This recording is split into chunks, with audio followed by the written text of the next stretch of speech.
If your manager values the masculine characteristics and you don't display them, you may be in trouble. I'm missing Real Housewives. Hello and welcome. If you are the kind of person who's interested in how are we being perceived in the workplace, how decisions are being made, how we collaborate, how we can progress, then this video and channel might be right for you. My name is Anna and I help organizations and individuals understand and make the most out of diversity and inclusion, which in practical terms means just what I've just said.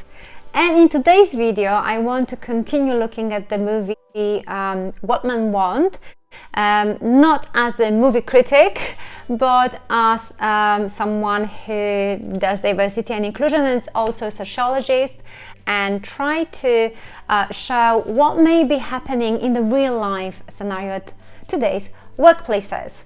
Let's move on to the topic of today's video, the gender expectations in the workplace. I'm going to show you 30 seconds approximately of the opening scene from the movie What Men Want. And what I would like to encourage you to do is, as we watch it, think about the main character. What do you make of her? What characteristics does she have? How would you describe her?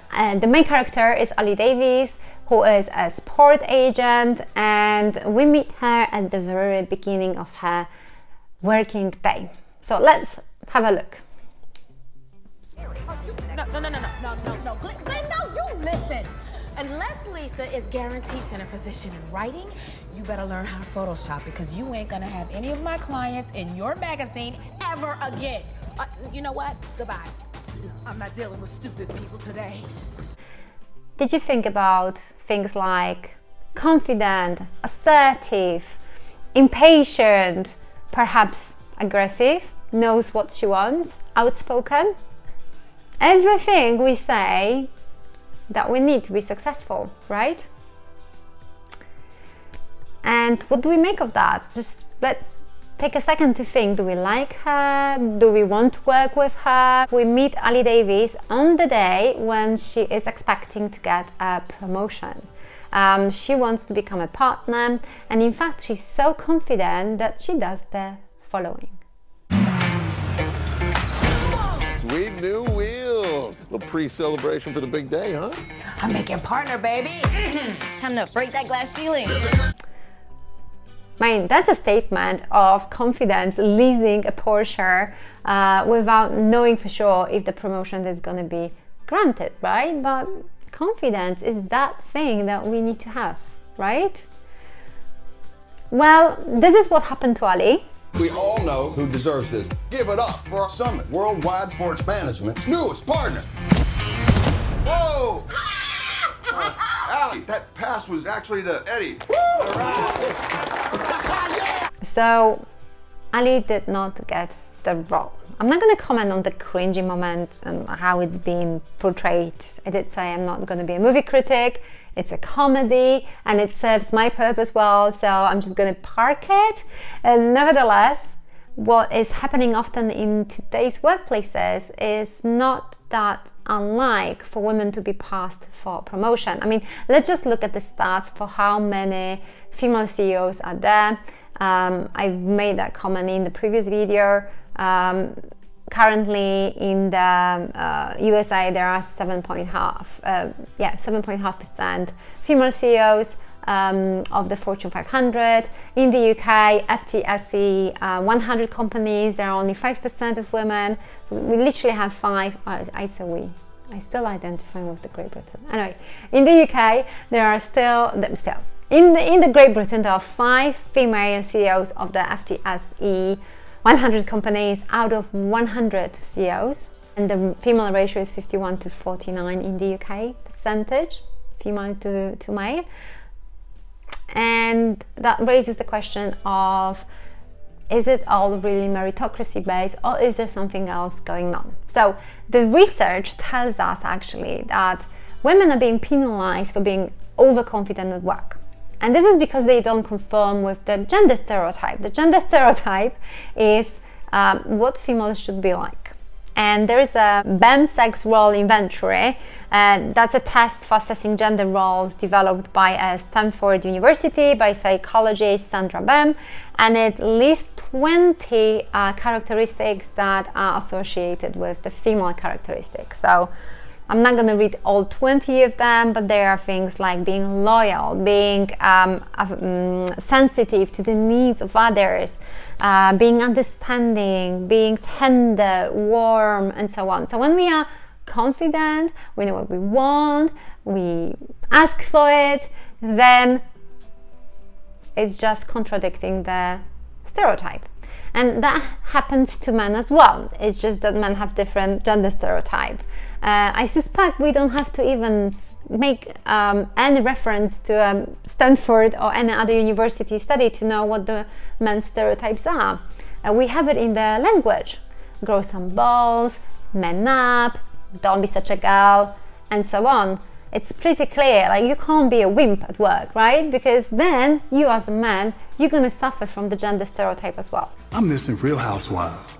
And Thomas Chamorro Premusic, in his book, Why Do So Many Incompetent Men Become Leaders? What a lovely title. Incompetent men, not why do so many men become leaders, incompetent men become leaders.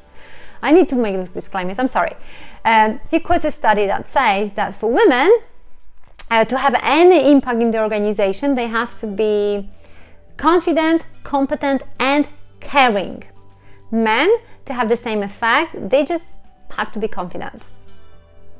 And this is why I'm saying this is not about being against men or being pro-women only. This is about creating organizations that are less superficial, less toxic, more human, I don't know. Yeah. Now, don't just take my word for it, or Thomas Chamorro's Premusic, or other researchers. Let's listen from the real people. I came across this interesting interview between former PepsiCo CEO Indra Nooyi and Walmart CEO Doug McMillon. And pay attention how they describe each other in the context of what's expected from men and what's expected from women in general.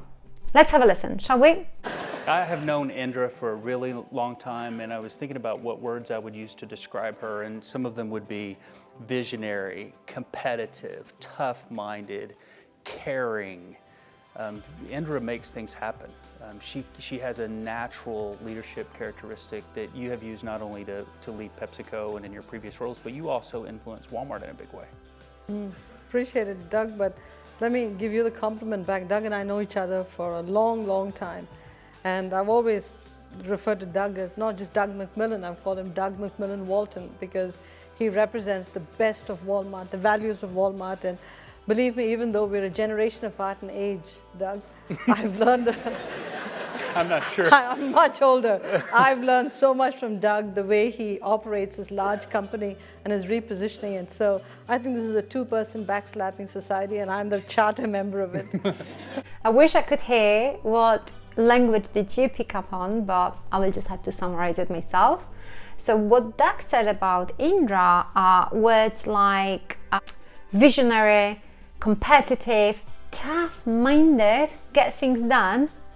It just sounds like a masculine language, doesn't it? And isn't it interesting that he's mentioned caring, just as the study that I've quoted before said that women have to be confident, competent, and caring to get to the results in the organization. And what Doug said about Indra as well, he summarized it. He said, Indra has natural leadership characteristics. It's like summarizing that research.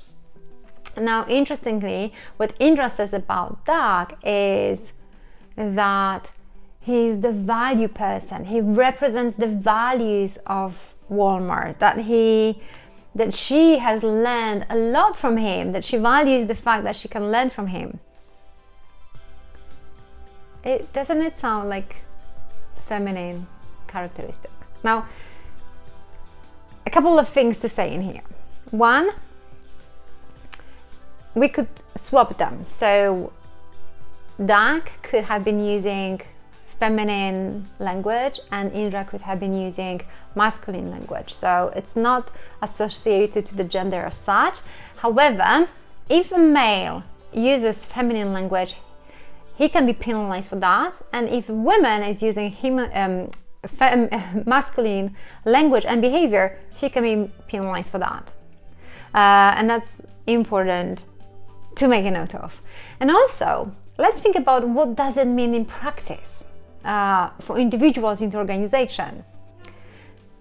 You may have noticed that they, Indra and Doug, describe themselves, but they put their own lenses on it. They value different things in individual, and therefore they see different things and they name it because they value it. And that happens as well in the performance reviews. So if your manager values the masculine characteristics and you don't display them, you may be in trouble.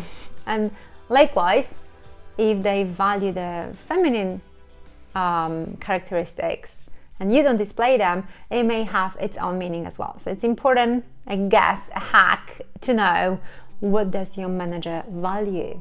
From the organization point of view, I would actually say it would be good to understand what other organizations we value, and I wouldn't say that it's only masculine or only feminine. I think that's the beauty of diversity and inclusion, that you, context dependent, you have different characteristics, different strengths, different opportunities, and just tap into them as and when is most appropriate.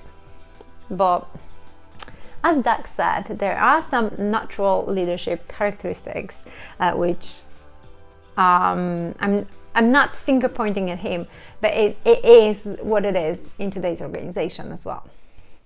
Everybody's waiting for you to buckle under pressure, okay? Especially for women, unfortunately.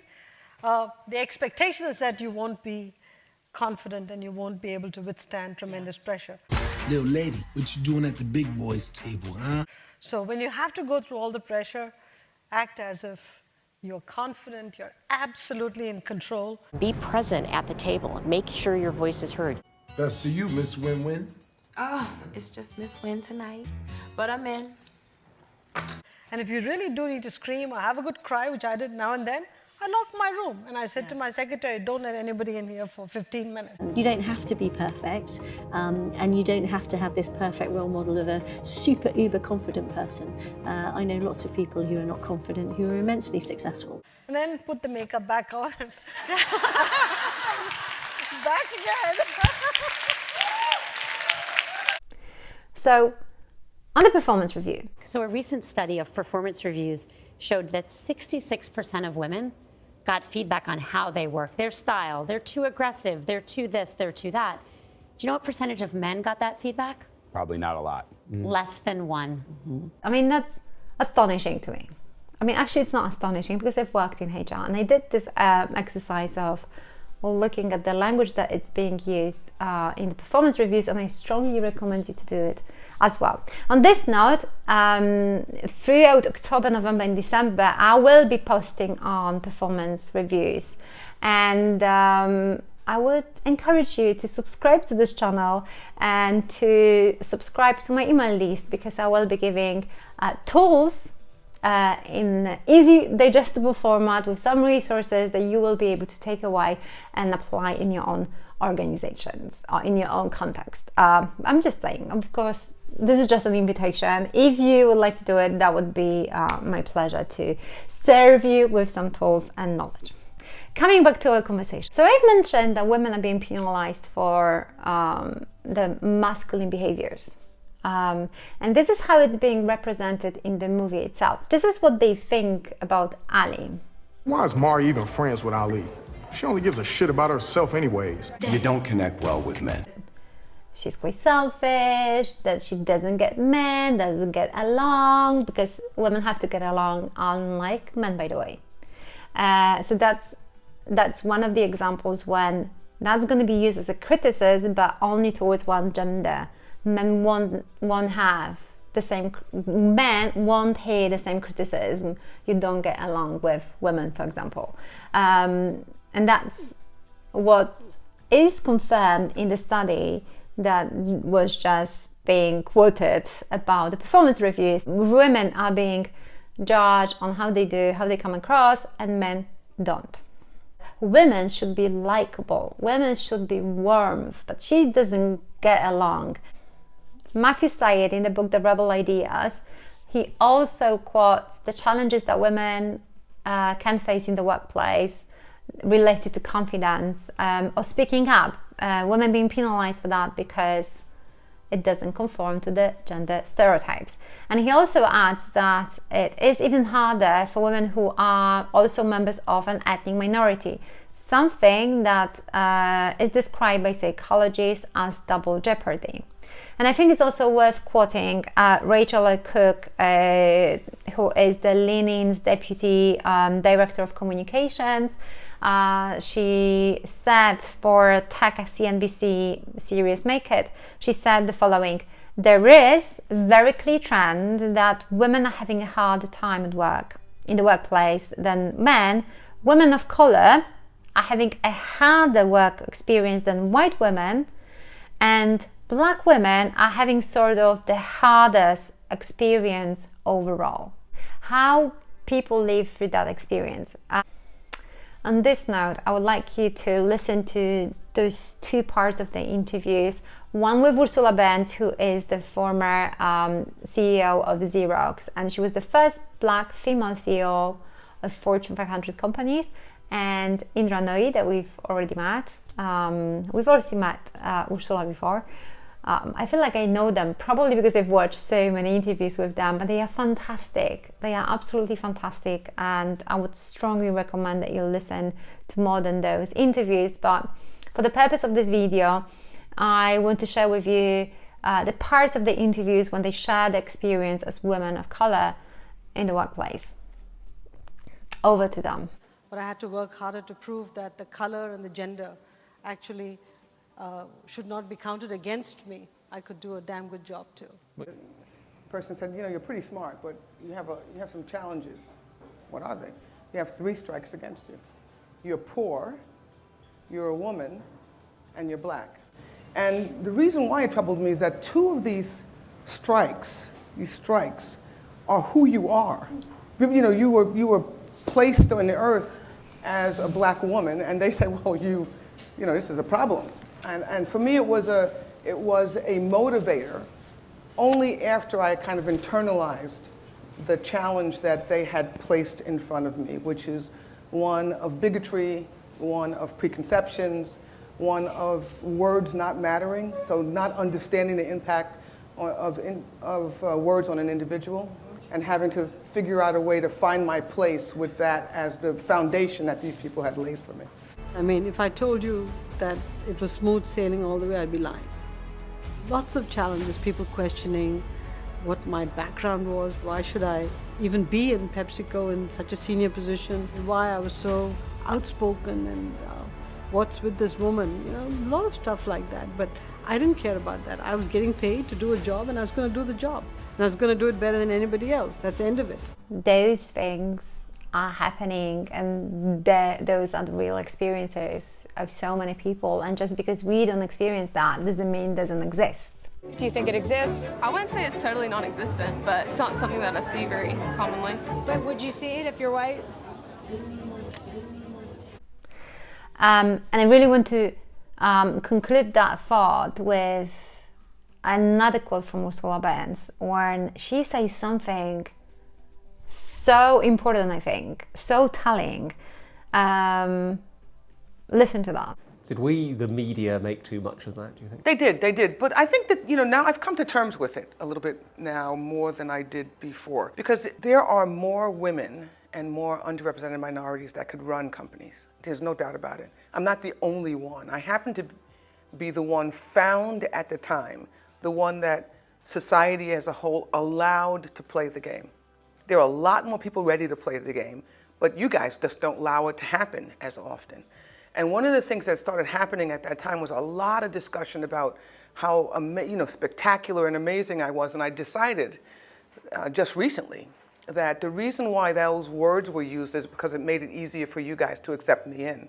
If I were just an ordinary person, then you would have to start thinking about why I'm the only person sitting there. society accepted to play the game, and the words were used so it was easier for her to be accepted. I came across a very insightful report, Being Black in Corporate America. I wanted to quote some highlights from that report. 1, Black professionals more likely than white to be ambitious. 2, Black professionals see barriers to advancement that are largely invisible to white professionals. That's really important and powerful, I think, to note. And that's this question I've mentioned in one of the earlier videos.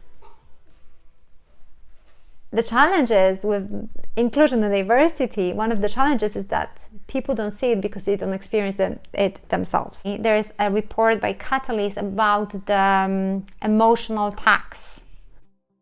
Imagine feeling a need to protect yourself from unfair treatment and negative attention inside and outside the workplace. I work harder than all of them. I do my job better, and it's still trying to hold me down. Put simply, you live each day in a constant state of being on guard. They hit you, you hit back even harder. You got you. You hear me? You got you. This experience was shared by nearly 60% of the women and men of color they surveyed. That's a survey done by Catalyst. So what is there left to do for Ali? How am I supposed to fight a system that's rigged against me, Daddy, huh? Tell me that. You deliver on your word, then you're undeniable. Hard work and prove it wrong. That's actually a segue into meritocracy. I'm going to talk about it separately. We see from the scene that Ali definitely is the worker, puts the effort in. For example, in those scenes. How long have you been up? Since 3 a.m. and I've been crushing it all morning, talking to Nike, Puma.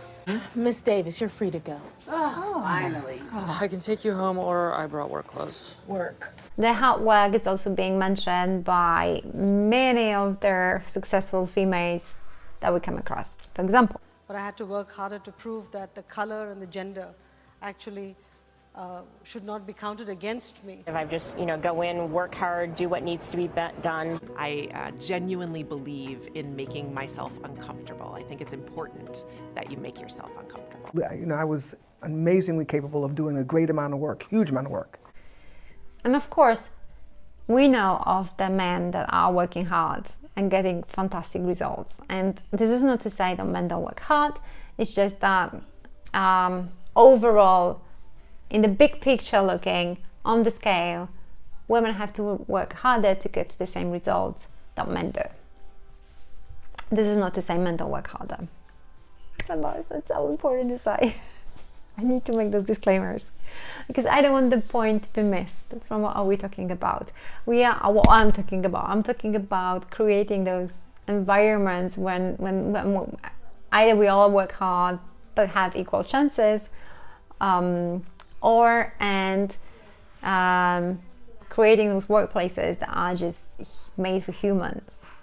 And it doesn't mean sacrificing the bottom line. I needed to say that. Okay, and just the final point about Ali Davis as we getting to know her. Look at this scene, and what does it tell us about her?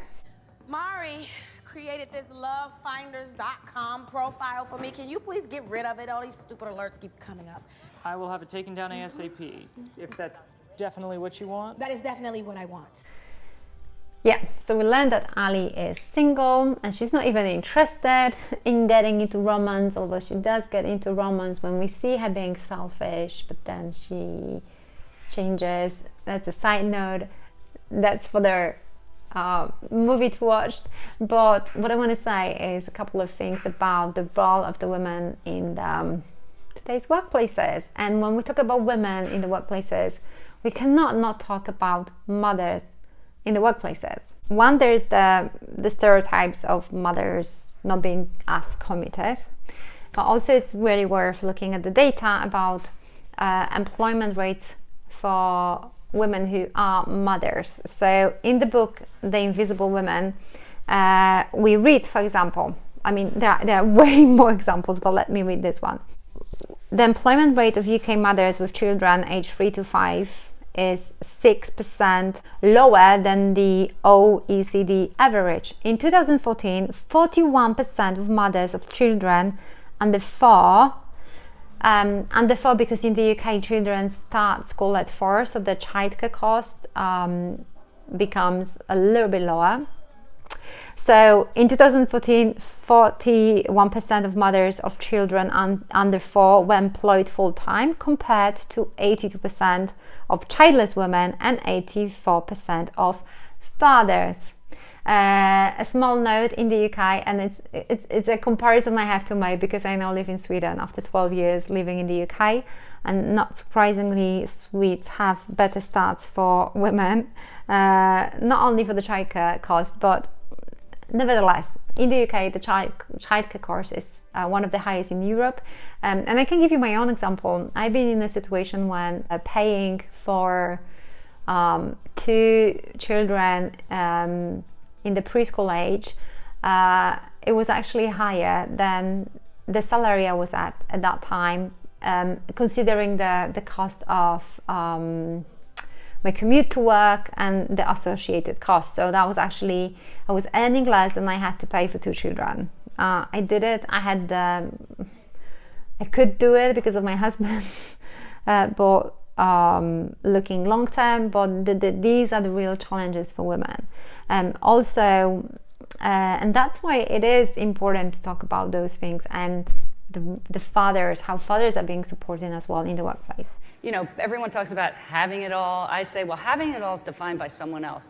Can I do it all as defined by me is what we focus on, and helping our young career professionals, especially women, and men. By the way, when I tell the story about going to my daughter's games and things, men come up to me and say, thank you for sharing that, because I didn't think I could go coach my son's Little League team or my daughter's ballet recital. It's so important to include men equally in this conversation. I expect my husband, when we have children one day, to be my equal partner, and I want his management to talk to him like that and to send that message. And the second thing is, globally 75% of unpaid work are done by women, who spend between 3 to 6 hours per day on it, compared to men's average of 30 minutes to 2 hours. Do you think there is such a thing as balance? Look, it's not an opinion, what I'm going to tell you. It's fact. Just think about it. Having a kid and having to manage through their life, those checklists, the home, that is a full-time job. Whether you like it or not, is a full-time job. I talk to so many stay-at-home parents. They are just inundated with the amount of work they have to do. Going to work is a full-time job, whatever job you do, because you're working in a pyramid. As you move up the pyramid, people are eliminated. And now with so many technologies that are coming in, you've got to be a lifelong student. And with productivity, people are being shed very fast. And so you've really got to double down and work even harder to move up the pyramid. That is more than a full-time job. Yeah. Now, compound that with the fact that many of us have aging parents and we may have to take care of them. That adds a little bit of stress. And on top of that, the fourth area is not a stress, but it's a fact. If you have a spouse, the spouse demands attention too. And as you, not true? And as you move up the pyramid, they demand more attention. And so, you know, the fact of the matter is, how do you balance all of these priorities? I go to universities a lot and speak, and I always get the question, and how do I balance work and family? And women ask me this question all the time. Men never do. This topic by all means has not been exhausted, but to wrap it up, the main concepts are as follows. 1, there are gender expectations for both men and women, and if they don't comply with the gender stereotypes, they can be penalized, and that goes for men and women. Number 2, studies show that women have to be confident, competent, and caring, whilst men can just be confident to get to the same results. 3, whilst it's hard for women, white women, to progress at work, it's even harder for the women of color, and it's hardest for black women. In the next episode, I'm going to focus on the meritocracy, finally. Bear with me, and in the meantime, if you liked it, please like and subscribe.